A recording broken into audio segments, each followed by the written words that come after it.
kaning problema di jud ni malikayan, usahay mo bati jud ta og discouragement no, usahay mo abot sa atong punto nga mawad-an tag kadasig og paglaom sa kinabuhi.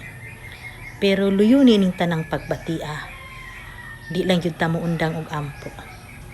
Sa atong pag-ampo di nato kalimtan nga atong ipatuhop sa atong kasing-kasing ang Dios gamhanan.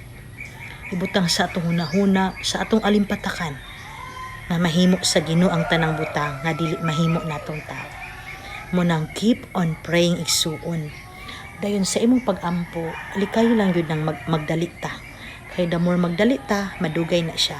Kinahanglan kung mag-ampo ta, kaantigo ta maghulat, magpailob ta, di ta magreklamo, di po ta magkwenta. Kung dili ampo taman sa ginhawa, hangtod mo abot ang time, ihatag na sa Dios ang imong gipangayo.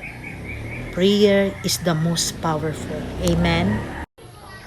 Igsuon para ninimo nagatubang bakag problema karon, feel nimo bugat na kaayo, wala kay kasumbungan, just talk to God, no?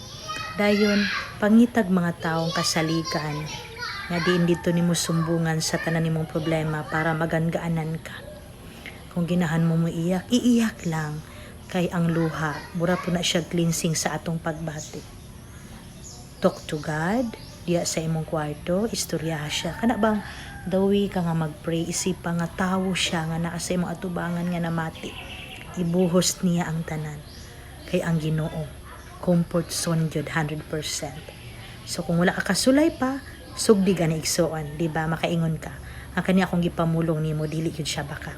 Amen.